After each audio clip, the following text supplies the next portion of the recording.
ஓம் சாந்தி sister. குஷி குஷியா இருக்கிறீங்களா? சாந்தி, நான் குஷி குஷியா இருக்கிறேன். Okay sister, happy new year. Happy new year. So advance Pongal நல்வாழ்த்துக்கள். இப்போ நம்ம யோபு பார்த்துட்டு இருக்கிறோம். 15வது அதிகாரம் பார்க்க போறோம். இது வரைக்கும் என்ன நடந்துச்சுன்னா, அவருடைய 10 குழந்தைங்களும் இறந்துட்டாங்க. ஒரே ஒரே நேரத்துல இதெல்லாம் நடக்குது. ஆண் பெண் குழந்தைங்க எல்லாம் 10 பேர் சேர்ந்து இறந்துடுறாங்க. ஒரே நேரத்துல வயல் எல்லாம் இயற்கை சீற்றத்தினால பயிரெல்லாம் காணாம போயிடுது. அதே மாதிரி ஒட்டகத்தை எல்லாம் ஒருத்தன் திருடிட்டு போறான். கோவேரி கழுதையெல்லாம் இன்னொருத்தன் திருடிட்டு போறான். அப்படியே எல்லாமே நடுத்தெருவுக்கு வந்துடுறான். அப்போயும் இவனுக்கு கடவுள் கொடுத்தார், கடவுளை எடுத்துக்கிட்டாரு அப்படின்னு கடவுள் மேல அவ்வளவு நம்பிக்கை உள்ளவர். சாத்தான் சோதிக்கிறான், கடவுள் மேல இவன் எவ்வளவு நம்பிக்கை வைக்கிறான்ட்டு. கடவுளே சோதின்னு சொல்லி இருப்பாரு. அடுத்தது இவனுக்கு நோயை கொடுக்கறான் சாத்தான். உடம்பெல்லாம் நோய், நிம்மதியா படுக்க கூட முடியல. சரி, கண் அசந்தாலாவது நிம்மதியா இருக்கலாம்னு பார்த்தா அந்த கனவுலையுமே பயமுறுத்துற மாதிரி கனவே. சோ இப்படி என்னை ஏன் உயிரோட வச்சிருக்கிற, என்னை எடுத்துட்டு போன்ட்டு அவன் புலம்புறதும்.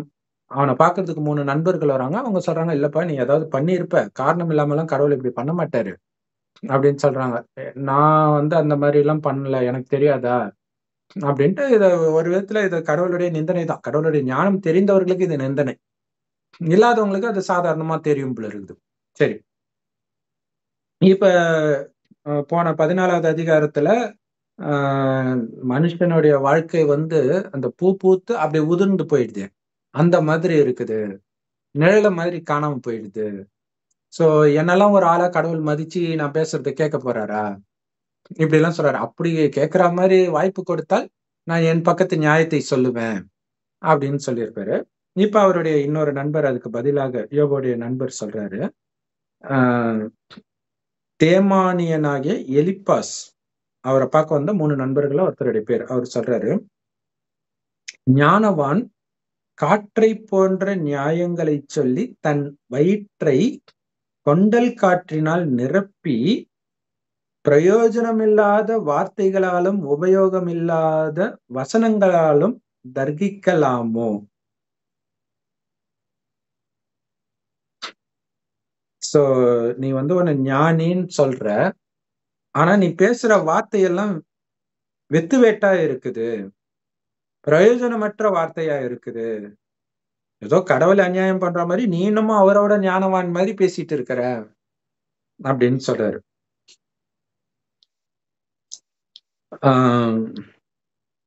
நீர் பயபக்தியை வீணென்று சொல்லி தேவனுக்கு முன்பாக ஜப தியானத்தை குறைய பண்ணுகிறீர். ஏன்னா அவ்வளவு பயபக்தியா இருந்தவர் யோபு. அவருடைய மகன்கள் வாரத்துக்கு ஒரு தடவை வரும்பொழுது கூட மகன்கள் ஏதாவது பாவம் செஞ்சிருப்பாங்களோ அப்படின்ட்டு அதுக்காக கடா வெட்டுவார். கடா வெட்டுறது பாவம்ன்றது நமக்கு இப்ப தெரியும், ஆனா அவங்க அது பாவம் இல்லைன்னு நம்பிட்டு இருக்கிறவங்க இல்லையா? இன்னைக்கு உலகம் ஃபுல்லாவே அப்படித்தான் ஆயிட்டாங்க. சோ அப்ப இப்படியெல்லாம் இங்க நம்ம எடுத்துக்க வேண்டிய விஷயம் என்னன்னா, அவ்வளவு பயபக்தி கடவுள் மேல. ஆனா அப்படி பண்ணி எனக்கு இது வந்திருக்குதுன்னு நீ சொல்றன்னா என்ன அர்த்தம்? கடவுள் மேல பழி போடுறேன்னு அர்த்தம். நான் எல்லாம் பண்ணா அது வீணா போச்சு. ஆனா இதுல உண்மையும் இருக்குது, பக்தி வீண் தான் இல்லையா? பயங்கரமா பக்தி பண்ணி தான் உலகம் கீழான நிலைக்கு வந்திருக்குது. அதுக்குதான் கடவுள் ஞானத்தை கொடுக்க வர. இந்த வருட காலச்சக்கரம் பற்றிய ஞானம். முதல்ல சொர்க்கமாகத்தான் இதை படிக்கிறேன். 2500 வருஷம் சொர்க்கமா இருந்த இதே பாரத பூமி அடுத்தது நரகமாக மாறுது. சொர்க்கத்தில் வாழ்ந்த அந்த 33 கோடி மக்களைத்தான் தெய்வீக குணங்கள் நிரம்பி இருந்ததுனால தெய்வம்னு இன்னைக்கு பூஜை பண்றோம். கடவுளுக்கு ஈக்குவலாக பரிசுத்தமாக இருந்ததுனால். காமம் கோபம் பற்றி பேராசை அகங்காரம்னா என்னன்னே தெரியாது. இப்ப இயேசு காமம் இல்லாமல் பிறந்தாருன்னு சொல்றாங்க, அது உண்மையா பொய்யான்றது வேற விஷயம். ஆனா காமம்னா என்னன்னு அவருக்கு தெரியும்ல, இல்லாட்டினா அவர் ஏன் விபச்சாரத்தை பத்தி பேச போறாரு இல்லையா? ஆனா இவர்களுக்கு காமம்னா என்னன்னே தெரியும். அந்த மாதிரி பரிசுத்தமான உலகத்தை படைத்தார் கடவுள். அங்க வாழ்ந்த தேவதைகள் இப்ப எங்க போனாங்கன்னா எங்கேயும் போல மறுஜன்மம் எடுத்து பாவம் செய்ய ஆரம்பிச்சிடுறாங்க. இங்க மேல இருந்து கீழே ஒருத்தன் லூசிஃபர்னு ஒருத்தன் வந்துட்டான், தேவர்கள்ல இருந்தவன் அகங்காரத்தினால வந்துட்டான் அப்படின்றான். அகங்காரமும் ஒரு சாத்தானுடைய குணம். அது மட்டும் கிடையாது, மெயின் குணம் காமம் தான். காமம், கோபம், பற்று, பேராசை, அகங்காரம்.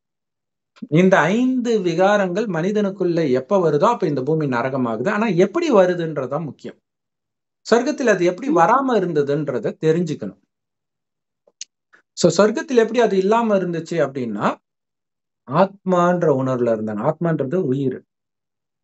சோ அப்ப நரகத்துல என்ன ஆகுதுன்னா, பாவம் செய்ய ஆரம்பிக்கிறாங்க. காமம், கோபம், பற்று, பேராசை, அகங்காரம் இது வருது. காரணம் உடம்புன்னு நினைக்க ஆரம்பிக்கிறாங்க. சொர்க்கத்துல ஆத்மா தான் கண் வழியா பாக்குது, வாய் வழியா பேசுது, எல்லா காரியத்தையும் ஆத்மா உடைய கட்டளைப்படி இந்த உடல் பண்ணுது அப்படின்றது இயல்பாக இருக்கும். கார் டிரைவர் மாதிரி. காரு போகும், ஆனா டிரைவர் இருந்தாதான் இல்லையா? சோ அந்த மாதிரி இந்த ஆத்மா அது கூட பாத்தீங்கன்னா எந்த டிரைவர் வேணாலும் ஓட்டலாம். இன்னொன்னு நீங்க ஸ்டார்ட் பண்ணி விட்டீங்கன்னா அதுவே போயிடும். இப்ப ஆட்டோமேட்டிக்கலா வந்துருக்குது. ஆனால் இங்க ஆத்மா இல்லைன்னா இது உடனே அழுகி போயிடும் உடம்பு இல்லையா? சோ அப்ப அந்த ஆத்மா தான் நான் அப்படின்ற உணர்வு இருக்கும். அது மட்டும் இல்ல, ஆத்மால கவனம் இருக்கனால சதா ஆனந்தமா இருப்பாங்க. ஏன்னா ஆத்மாவுடைய உண்மையான குணமே ஆனந்தம் தான். சோ அந்த ஆனந்தத்தின் சொரூபமாக தான் கடவுள் நம்மை படைத்தார். அது தங்க செங்கற்கள் கட்டப்பட்ட மாட மாளிகையில இருப்போம். ரொம்ப ரொம்ப அழகாக ஆண்களும் பெண்களும் இருப்பாங்க. ஒரு சின்ன நோயோ சின்ன குறையோ உடல்ல இருக்க. ஆனாலும் அவர்களுடைய மனம் அதில் சலனப்படாது. ஏன்னா தனக்குத்தானே ஆனந்தம் இருக்கும்போது ஆத்மா திருப்தியாக இருக்கும். திருப்தி இல்லாதப்பதான் வெளியிலே புத்தி தேடும். சோ ஆத்மாவில் கவனம் இருந்ததுனால சதா ஆனந்தமாக மட்டும் இல்ல, அளவற்ற செல்வம் இருந்தது. ஏன்னா பாவம் செய்யலையே. பாவம் செய்தால் தானே செல்வம் அழிக்கப்படுறதுக்கு. 2500 வருஷம் கழிச்சு கொஞ்சம் கொஞ்சமா ஆத்ம சக்தி இழந்து ஆத்மான்றதை மறந்து வெளி உலகத்துல ஆனந்தத்தை தேட ஆரம்பிக்குது. அப்பதான் காமம், கோபம், பற்று, பேராசை, அகங்காரன்ற சாத்தான் நமக்குள்ள வருது. இந்த சாத்தானுக்கு அடிமையாகிதான் நாம பாவம் செய்ய செய்ய ஒரு லெவலுக்கு மேல தண்டனை கிடைக்குது.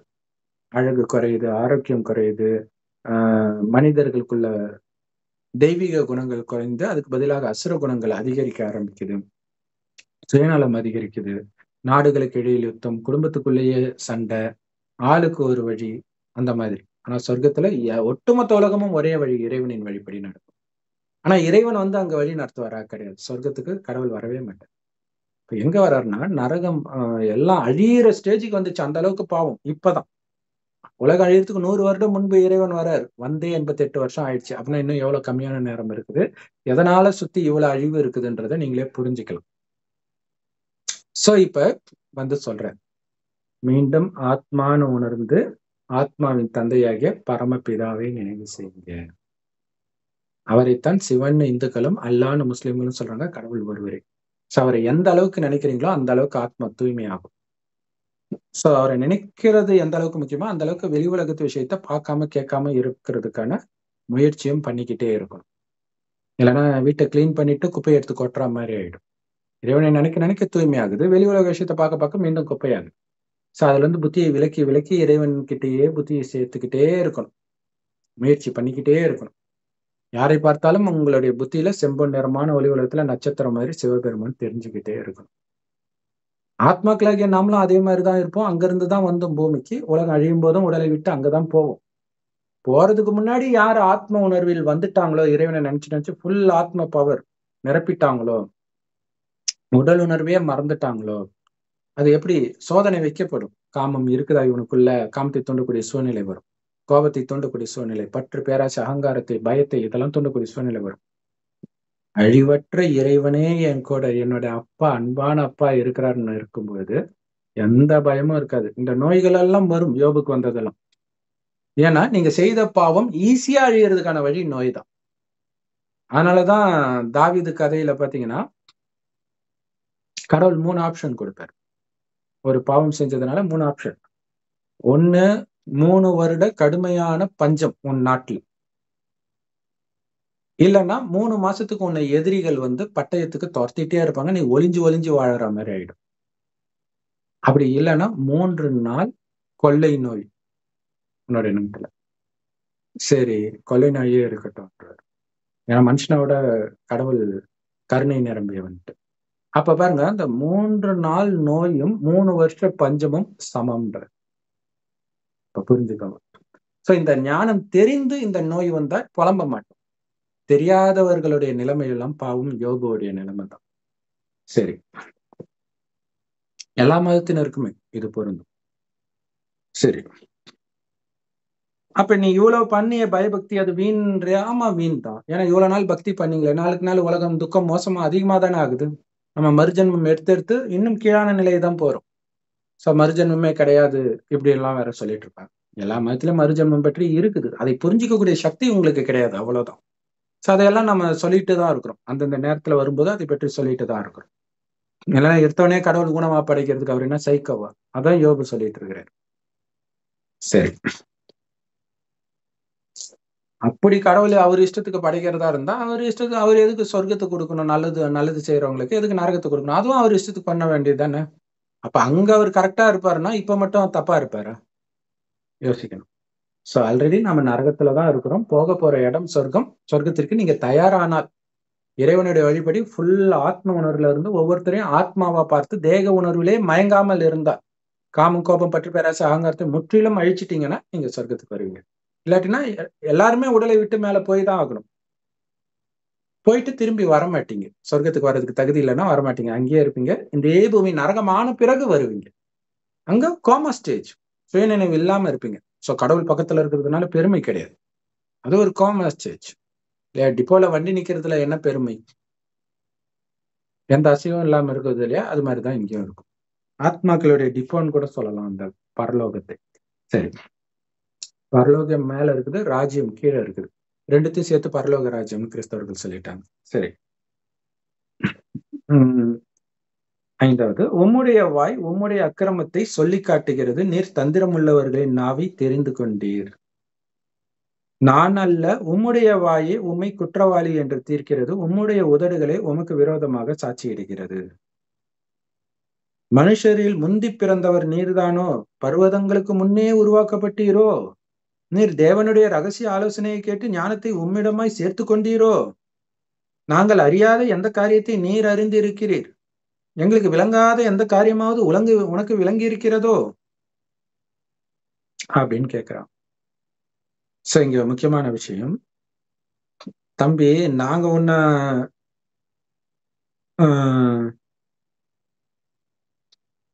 குற்றவாளின்னு சொல்லல, ஆனா உன்னுடைய வார்த்தை அப்படி சொல்லுது.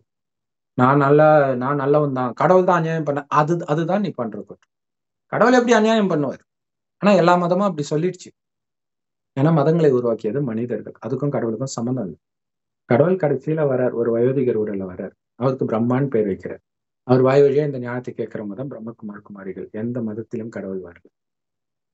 இந்த பிரம்மா மூலமாக கடவுள் படைக்கப்பட்டதுன்னு இந்து மதத்துல சொல்லுவாங்களே, இந்த பிரம்மா தான் ஆதாம்னு கிறிஸ்தவ முஸ்லிம் மதத்துல சொல்லப்படுறது. அதுக்கு முன்னாடி பூமியே இல்ல அப்படி அர்த்தம் கிடையாது. அலங்கோலமாக இருந்ததுன்னு இருக்கும், கடவுள் ஒழுங்குபடுத்தினார்னு இருக்கும். எப்படி மனிதனுடைய புத்தி அலங்கோலமா இருக்கனால உலகமும் அலங்கோலமா இருக்கு. மனிதனுடைய புத்தியை ஒழுங்குபடுத்துவதன் மூலம் மீண்டும் உலக அழிவுக்கு பிறகு உலகம் ஒழுங்குபடுத்தப்படுகிறது. சரி, அப்ப கடவுள் இந்த ஞானத்தை கொடுத்து படைத்த முதல் மனிதன் ஆதாம்.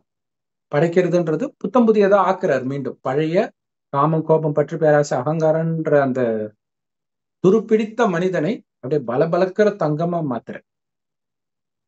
அவர் வாய் வழியா எல்லாருக்கும் கொடுக்கிறார். ஆனா முதல்ல அவர் உடல்ல வர்றதுனால முதல் மனிதன் ஆதி தகப்பன் தான். ஏன்னா கடவுள் அவர் உடல் மூலமாகத்தான் நான் உங்களுடைய அப்பான்னு சொல்றார். அப்ப இந்த பிரம்மா அம்மாவாராம், அவர் ஆண் தான். பட் சிவத்தந்தை பரம பிதாவுக்கு உடல் இல்லாததுனால யார் உடலை எடுக்கிறாரோ அவர் தாயாகிறார். இதே விஷயம் கிறிஸ்தவ மதத்திலும் பாத்தீங்கன்னா, இயேசு உடல்ல ஒரு பரிசுத்த ஆவி வருதுன்றாங்களே, அதுதான் கிறிஸ்து மேல இருந்து வர்றது. எப்படி பரலோகத்தையும் ராஜ்யத்தையும் ஒன்னா சேர்த்து சொன்னாங்களோ, அதே மாதிரி இயேசுவும் கிறிஸ்துவும் ஒன்னா சேர்த்து இயேசு கிறிஸ்துன்ட்டான். அப்ப கிறிஸ்தவர்கள் தான் சொல்றோம், இயேசுவர்கள்னு சொல்றது கிடையாது. ஏன்னா கிறிஸ்துமஸ் தான் சொல்றாங்க. கிறிஸ்து கொடுத்த ஞானம் தான் அது. இயேசு ஜஸ்ட் ஒரு உடல், கிறிஸ்து வர்றதுக்கான உடல், அவ்வளவுதான், ஒரு மீடியம். இப்ப கிறிஸ்து தான் உங்களுக்கு பிதா, அந்த மதத்தினருக்கான பிதா, தர்ம பிதான்னு சொல்லுவாங்க. ஒவ்வொரு மதத்தினருக்கும் ஒரு பிதா இருப்பாங்க. இந்துக்களுக்கு மட்டும் சுயம் கடவுளே பிதா, வேற யாரையும் அவங்க ஏத்துக்கிறது கிடையாது. சரி, அது வரைக்கும் சும்மாவாவது சுத்திட்டு கிடப்பாங்க. சோ கடவுள் வந்தோடனே கப்புன்னு பிடிப்பாங்க. எல்லா இந்துக்களும் கிடையாது, யாரு சொர்க்கத்தில் இருந்தார்களோ அவங்க. இந்துக்கள் மட்டும்தான் இல்லை, எல்லா மதத்திலையும் போயிருப்பாங்க, மாறி போயிருப்பாங்க இல்லையா? அவங்க எல்லாம் இந்த ஞானத்தை கேட்டவுடனே விட்டில் பூச்சி விளக்கோலியை பார்த்து ஓடி வர மாதிரி வந்து பலியாவாங்க. ஏன்னா இந்த ஞானம் மட்டும்தான் அவங்களுக்கு திருப்தி அளிக்கும், மற்றதெல்லாம் குறையுள்ளது என்று அப்பட்டமாகவே அவர்களுக்கு தெரியும். அவங்க பாட்டுக்கு முட்டு கொடுத்துக்கிட்டே இருக்க மாட்டாங்க. ஆதாம் ஏவாள் தான் முதல் மனிதன், அப்ப அவங்களுக்கு பிறந்தவங்க எல்லாரும் சகோதர சகோதரிகள் எப்படி அடுத்த ஜெனரேஷன் வந்துச்சு, அவங்களுக்குள்ள காமம் இருந்துச்சு, கடவுள் அதை அனுமதித்தார், இப்படி எல்லாம் வந்து பேசிட்டு இருக்க மாட்டோம். விபச்சாரத்தையே தப்புன்னு சொல்றவரு அக்கா தங்கச்சி அண்ணன் தங்கச்சி கல்யாணம் காமத்துல ஈடுபடுறது ரைட்டுன்னு கடவுள் விடுவாரா? லோத்துடைய மகளோட லோத்து காமத்துல ஈடுபட்டத ரைட்டுன்னு விட்டுருவாரா? ஓரினச்சேர்க்கை தப்புன்னு தான் துரத்துறாரு. அப்ப அப்பா மகள் காமம் வந்து ஓரினச்சேர்க்கையை விட ரொம்ப புனிதமானதோ? எது ரொம்ப பாவம்? சரி, சோ அப்ப அதெல்லாம் ஏன் சொல்லப்பட்டிருக்குன்னா, நிஜத்தில் அது நடக்கலன்றது உங்களுக்கு அப்பட்டமா அப்பவாவது உங்களுக்கு புரியட்டும். கடவுள் ஞானத்தை கொடுக்கும் போது உங்களுக்கு அது புரியும். அதனால இயேசு சொல்றாரு, பிதா இறுதியில் வந்து பிதாவின் சித்தத்தின்படி நடக்கிறவனுக்கே சொர்க்கத்தில் இடம், என்னை நோக்கி கூப்பிட்டவனுக்கு எல்லாம் இடம் கிடையாதுன்னு இருக்கும். அப்படின்னு அர்த்தம், ஒரு கிறிஸ்தவர்களும் ஒரு முஸ்லிம்களும் ஒரு இந்துக்களும் சொர்க்கத்துக்கு வர மாட்டாங்க. அப்ப யார் தாண்டா வருவா அப்படின்னா, அதெல்லாம் உடலுக்கான மதங்கள். கிறிஸ்தவ குடும்பத்துல பிறந்துட்டீங்கன்னா கிறிஸ்டின், அடுத்த ஜென்மம் நீங்க முஸ்லிம் குடும்பத்துல பிறந்தீங்கன்னா முஸ்லிம், அந்த உடம்புல இருக்கிற வரைக்கும். சோ அதுல உடலுக்கு என்னென்ன பண்ணணும்னு தான் சொல்லப்பட்டிருக்கோம், ஆத்மாவுக்கு என்ன பண்ணணும்னு சொல்லல. ஆத்மாவில காமம் கோபம்னு சேர்ந்துருச்சு, அதை எப்படி வெளியில எடுத்துட்டு வர்றதுன்னு தெரியாது. கோபப்படாதேன்னு இருக்கும், ஆனா எப்படி கோபப்படாம இருக்கிறது இல்லையா? எனக்கு அநியாயம் நடந்துச்சு, நான் எப்படி கோபப்படாம இருக்கிறது? கடவுள் சொல்றாரு, உன் மீது எதுவுமே கிடையாது, கொடுத்ததெல்லாம் நான் தானே, அதனாலதான் பற்றை விடுன்னு சொல்றது. சோ அதை இப்ப சொல்றாரு, வெறும் ஆத்மான்னு புரிஞ்சுட்டு என்ன நினை, உனக்கு சொர்க்கம் கிடைக்க போது, எதுக்கு இந்த வீணா போன நரகத்தின் விஷயங்கள்? இது செத்து போன போன மாதிரி, நெருப்பு வச்சாச்சு, அப்படி புரிஞ்சுக்கோ அப்படின்னு கடவுள் சொல்றாரு. சோ அதனால உன் வாய்தான் உன் அக்கிரமத்தை சொல்லுது, தந்திரம் உள்ளவன் எப்படி பேசுவான் நல்லா கத்துக்கிட்டடா நீனு அப்படிங்கிற இல்ல. நல்ல தந்திரக்காரனா ஏதோ உன் பக்கம் தப்பே இல்லாத மாதிரி கடவுள் மேல பழி போடுற நீனு. அதனால உன்னை நான் குற்றவாளின்னு சொல்லப்பா, உன் உதடுதான் உனக்கு விரோதமா சாட்சி சொல்லுது இப்ப இல்லையா? கடவுள் இப்படி நிந்தனை பண்றாருன்னா என்ன அர்த்தம்? அந்த அளவுக்கு நீ பண்ணிருக்கிற நீ தான் சொல்ற இல்லையா? ஏன்னா நீ ஏதாவது பண்ணியிருந்தாதான் அது நடக்கும். நீ துடிக்கிறனால அதற்கேற்ற மாதிரி ஏதோ ஒண்ணு நீ பண்ணிருக்கிற. சரி, அது முன் ஜென்மங்கள்ல இருக்கும். அது தெரியாததுனால தான் இப்ப பாவம் கிறிஸ்டியன்ஸ் முஸ்லிம்ஸ்க்கெல்லாம் புரியல எதனால நடக்குதுன்னு. சரி, அப்ப நீதான் முதல்ல பிறந்தியோ, உனக்கு தெரியுமா? மலையெல்லாம் உருவாறதுக்கு முன்னாடியே உருவாயிட்டியோ நீன்னு? கடவுளுக்கு மட்டுமே தெரிஞ்ச ரகசியத்தை உன்கிட்டதான் அவர் சொன்னாரோ? அப்ப பாருங்களேன், மனுஷரில் முந்தி பிறந்தவர் நீதானோ அப்படிங்கறதுடைய அர்த்தம் என்னன்னா, முதல்ல அந்த ஆதாம் அவர் மூலமாக தான் ஞானம் கொடுக்கப்படுது. ஆனா அது பைபிள்ல இருக்காது. சொர்க்கத்துக்கு வந்தாரு, அந்த கனியை சாப்பிடாது, அவ்வளவுதான் சொல்லியிருப்பாரு. ஆனா எப்படி சொர்க்கத்துக்கு வந்தாங்க, எதனால வந்தாங்க, என்ன ஞானம் கொடுக்கப்பட்டது, அது சொல்லப்படல. அதுதான் இப்ப நடக்கிறது. பிரம்மகுமாரிகள் மூலமாக கடவுள் கொடுக்குற ஞானம். அப்ப கடவுள்கிட்ட முதலாக வருபவர்களுக்கே அந்த ஞானம் கிடைக்கிறது. அதுதான் மனுஷன்ல நீ முதல்ல பிறந்தியா, உனக்கு கிடைச்சிருச்சா ஞானம் இல்லையா? சொர்க்கம் எல்லாம் முடிஞ்சு நரகம் வந்த பிறகுதான் மதங்களே வருது. அப்ப அவங்களுக்கு எப்படி கடவுளுடைய ஞானம் கிடைக்கும்? இன்னும் கேட்டீங்கன்னா, சொர்க்கத்தில் பிறக்கிற முதல் குழந்தை ஸ்ரீகிருஷ்ணர், அவருக்கே இந்த ஞானம் தெரியாது, ஏன்னா மறந்துடும் அடுத்த ஜென்மம் வரும்போது. ஆனா இந்த ஞானத்தை எடுத்துதான் கிருஷ்ணரா பிறக்கிறாங்க. அப்படி இருக்கும்போது நீ என்ன முதல்ல பிறந்தியா தம்பி? மலையெல்லாம் தோன்றுவதற்கு முன்பு கல் தோன்றி மண் தோன்றா காலத்து முன் தோன்றிய தமிழ் மொழின்ட்டு ஒரு உருட்டு விட்டுவாங்களே, அந்த மாதிரியா நீனு அப்படின்னு கேக்குறாங்க. யாருமே இல்லையா அப்ப தமிழ் பேசுறது? எவனுமே பேசாம எப்படி தமிழ் தோன்றுச்சு? சரி, எப்படி உனக்கு ஞானவான் நாங்களும் முட்டாளா? கடவுள்கிட்ட ரகசியமா ஞானத்தை தெரிஞ்சுக்கிட்டியா? அப்படி எங்களுக்கு தெரியாத எதுப்பா உனக்கு தெரியும்? எங்களுக்கு புரியாத ஏதோ ஒண்ணு உனக்கு புரிஞ்சிடுச்சோ அப்படின்னு கேக்குற. இப்ப உன்னுடைய தகப்பனை பார்த்து வயதுள்ள நரைத்தோரும் விருதும் எங்களுக்கு இருக்கிறார்களே, உங்க அப்பாவோட எங்க அப்பா அப்பா கிட்ட வாங்கியிருந்தா கூட எங்க அப்பா அதை விட வயசானவர். முக்கியமான விஷயம் பாருங்க, முன்னாடி இருந்த இப்ப இருக்கிறவர்களை விட ஞானம் அதிகமாக தெரியும். அதுக்கு முன்னாடி இருந்தவர்களுக்கு அதை விட இருந்தவர்கள் அப்படி ஆரம்பத்தில் 5000 வருடத்திற்கு முன்பு வாழ்ந்த கிருஷ்ணர் இருக்கும்போது புத்திசாலியா இருப்பாங்க, வச்சுப்பாங்க. ஞானம் தெரியாது, பட் படிதான் நடப்பாங்க. இயல்பாகவே அந்த குணம் ஆத்மா ஒருவரை ஒருவர், பட் பரமாத்மாவை பற்றி தெரியாது. அது இப்பதான் ஞானம் கிடையாது. அதனால்தான் சொர்க்கத்தின் தேவதையை விட மிக உயர்ந்த ஜென்மம் கடைசியின் ஒரு வருடம் குமாரி ஆகுது. இதுதான் பிராமணன், ஒரிஜினல் பிராமணன். சோ பிராமணன் அப்படின்னா பிரம்மாவின் வாய் வழி அப்படின்னு போட்டு இருக்கும் உபநிடதத்துல. சோ கலியுகத்துல இருக்கிற ஜாதி அது வர்ணம் கிடையாது. வர்ணம்னா கலர் சேர்ந்து அவருடைய கலர் அப்படின்னு அர்த்தம். சோ இதோட நினைவுதான் அந்த கலர்லாம் அடிப்பாங்க இல்லையா, உங்களுக்கு தெரியும். புனிதம் எப்படி புனிதமாகிறோம்? இறைவனோட மட்டும் நினைக்கிறதுனால புனிதமாகும். இறைவனையே நினைச்சிட்டு இருக்கிறதுனால புனிதமாகும். மனிதனை நினைச்சா முடிஞ்சு. சொர்க்கத்தை கூட நீங்க நினைக்க தேவை, தேவதை ஆகும். ஆனால் இறைவனை நினைக்கணும். நினைக்க கூடாதுன்னும் போது மதத்தை உருவாக்கியவர்களை என்ன வருது, அல்லது சொல்ற வழி கேட்டா என்ன வருது? பாவம் மேல பாவம் செஞ்சுட்டு வந்துட்டு இருப்பாங்க. அவங்க வழியை ஃபாலோ பண்ணிட்டு இருந்தீங்கன்னா அவங்க சொல்றது சிலது நல்லது இருக்கும். அது நல்லதா கெட்டதான்றதே இறைவன் போது அதோ கடவுள் சொல்ற மாதிரி இருந்தால் அதை மட்டும் ஃபாலோ பண்ணும். கடவுள் சொல்லாதது, இப்ப கரிமீன் சாப்பிடுறது, காமத்துல ஈடுபடுறது இருந்தாலும் அதை ஃபாலோ பண்ண. அப்படி ஃபாலோ பண்ணீங்கன்னா கடவுளோட அவங்க யோகம் மாதிரி புத்திசாலியா